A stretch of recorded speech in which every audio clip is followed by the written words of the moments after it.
So you can tell an awful lot about a river by what insects live in it. These are called biological indicators. So some insects will tolerate polluted conditions, a lot of sediment in the water. Others really need pristine, top quality water with very little sediment and a lot of oxygen bubbling through it. So what you can do to have a look and see what's in the water is simply get a white tray or even a ice cream tub, and you can just take rocks out of the water and then pop them in a tray of water and just give them a bit of a rub and a bit of a wash around, and then any insects that are on the rock will go into the tray. And put the stone back where you found it, and then you can just have a look and I'm going to talk you through what kind of things you can find. Okay, so when you're rummaging through the riverbeds and you pull out stones, it'll look something like this, and you'll see a lot of these are called cased caddisfly.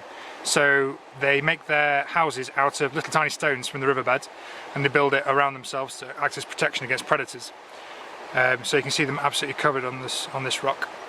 And then what else have we got? We've still got some flatworms on here as well, so they're working their way across the surface, and another little snail there as well.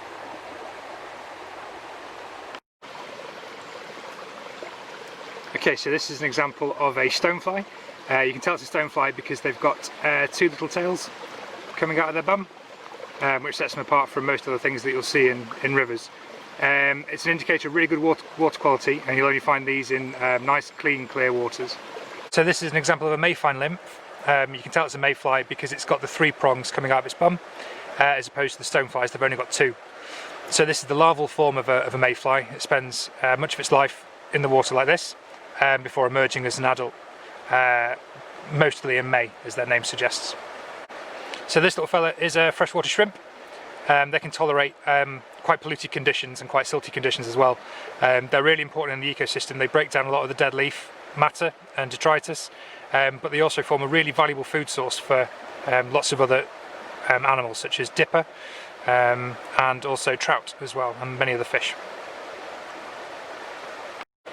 Okay, so this is one of the cased caddisflies that I was talking about. So again, this is a fly larvae, so it spends much of its time in the water. And you can see it's got its stone case around it, and you can just about see it poking its little head out the top of the case, and it spends much of its time clung onto rocks, and again forms quite a valuable food source for things like dipper.